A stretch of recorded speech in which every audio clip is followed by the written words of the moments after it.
Assalamualaikum warahmatullahi wabarakatuh.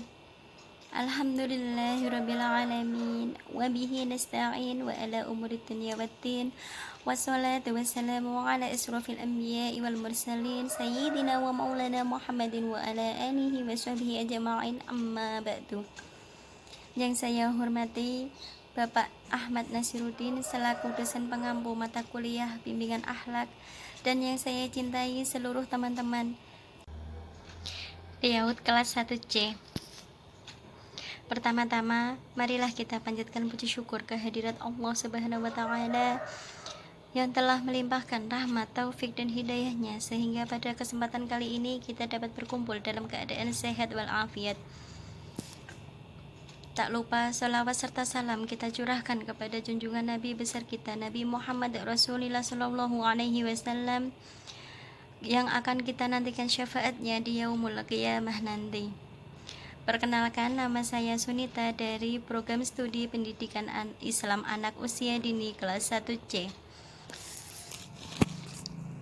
Di sini saya akan mempresentasikan bab sasaran akhlak,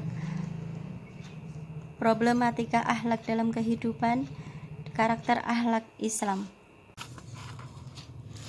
Akhlak merupakan sifat yang tumbuh dan menyatu di dalam diri seseorang.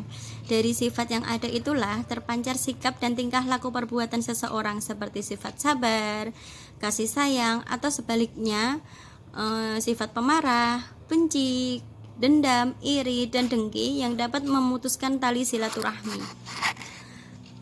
Pengertian akhlak sendiri adalah buah dari keimanan dan keistiqomahan seseorang dalam menjalankan ibadah kepada Allah.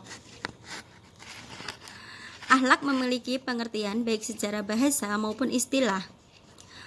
Akhlak secara bahasa berasal dari bahasa Arab al-khulq yang diartikan sebagai perangkai, tabiat, budi pekerti, dan sifat seseorang. Jadi, akhlak seseorang diartikan sebagai budi pekerti yang dimiliki oleh seseorang terkait dengan sifat-sifat yang ada pada dirinya. Secara istilah, akhlak adalah sifat seseorang yang telah melekat dan biasanya akan tercermin dari perilaku orang tersebut. Seseorang yang memiliki sifat baik biasanya akan memancarkan akhlak yang baik. Sebaliknya, seseorang yang memiliki sifat tidak baik biasanya akan mencerminkan akhlak yang tercela. Akhlak sendiri dibedakan menjadi dua golongan, yaitu akhlak terpuji atau akhlakul karimah dan akhlak tercela atau akhlakul mazmumah. Akhlak terpuji atau akhlakul karimah merupakan akhlak yang harus dimiliki oleh seorang muslim. Di antaranya adalah kesopanan, sabar, jujur, dermawan, rendah hati, tutur kata yang santun dan lembut, gigih, rela berkorban, adil, sabar, bijaksana, dan lain sebagainya. Seseorang yang memiliki akhlak baik atau terpuji biasanya akan selalu menjaga sikap dan tutur katanya yang lembut kepada orang lain dan merasa bahwa dirinya selalu diawasi oleh Allah Subhanahu wa Ta'ala. Sedangkan akhlak tercela atau akhlakul mazmumah adalah akhlak yang harus dijauhi oleh seseorang karena dapat mendatangkan mudarat bagi dirinya sendiri bahkan bagi orang lain. Akhlak tercela contohnya yaitu dengki, iri, dusta, sombong, bakhil, tamak, takabur, aniaya, ghibah, riya, dan lain sebagainya. Akhlak yang tercela sangat dibenci oleh Allah Subhanahu wa Ta'ala dan kadang di dalam masyarakat juga dibenci oleh semua orang. Secara umum ada 5 hal yang termasuk di dalam ruang lingkup akhlak dalam masyarakat. Yang pertama adalah akhlak pribadi, yaitu perilaku pribadi seseorang dalam menyikapi segala hal yang menyangkut dengan dirinya sendiri, misalkan motivasi, etika, emosi, dan lain sebagainya. Yang kedua adalah akhlak berkeluarga, yaitu perilaku seseorang dalam menyikapi hubungannya dengan keluarganya, meliputi kewajiban orang tua, anak, dan kerabat. Yang ketiga, akhlak bermasyarakat, yaitu perilaku seseorang dalam menyikapi hubungannya dengan masyarakat. Yang keempat adalah akhlak bernegara, yaitu tingkah laku atau tindakan seseorang dalam menyikapi hubungannya dengan bangsa dan negaranya. Misalnya membayar pajak, menjaga keutuhan bangsa, dan kerukunan. Yang kelima adalah akhlak beragama, yaitu tingkah laku atau tindakan seseorang dalam melaksanakan kewajibannya terhadap kepercayaannya, yaitu kepada Allah Subhanahu wa Ta'ala. Pada zaman modern seperti saat ini, tentu banyak sekali permasalahan atau problematika yang kita hadapi. Salah satunya adalah problematika akhlak. Gaya hidup atau tingkah laku masyarakat modern yang telah tergerus oleh modernisasi menyebabkan munculnya problematika akhlak. Kehidupan masyarakat modern identik dengan mendewakan ilmu pengetahuan dan teknologi serta mengesampingkan pemahaman agama. Mereka beranggapan bahwa ilmu pengetahuan dan teknologi akan mampu meningkatkan taraf kehidupan mereka.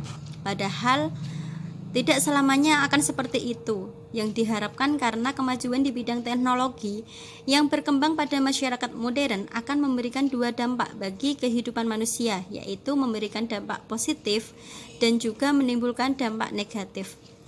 Selain problematika dalam aspek pengembangan intelektual, khususnya pengembangan ilmu pengetahuan dan teknologi dalam masyarakat modern mengalami berbagai problem dalam aspek lainnya, seperti aspek politik, aspek pluralisme agama, aspek spiritualisme, dan aspek etika.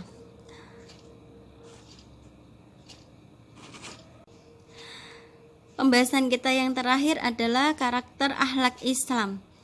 Ciri khas dan karakteristik akhlak Islam meliputi 5 hal. Yang pertama, akhlak robbaniyah. Akhlak robbaniyah memiliki pengertian bahwa wahyu ilahi merupakan reference source atau sumber rujukan ajaran akhlak.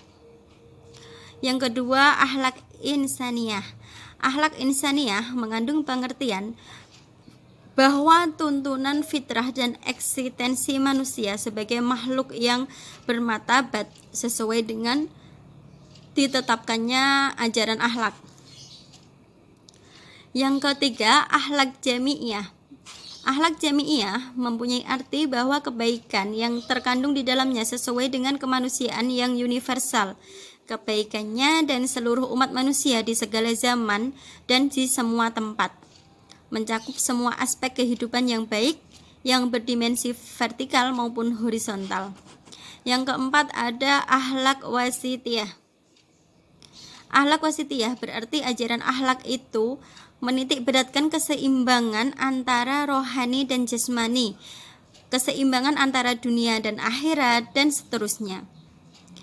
Yang kelima ada akhlak waqi'iyah, yaitu ajaran makhluk memperhatikan kenyataan realitas hidup manusia didasari oleh suatu kenyataan bahwasanya manusia itu di samping memiliki kualitas-kualitas unggul juga memiliki sejumlah kelemahan.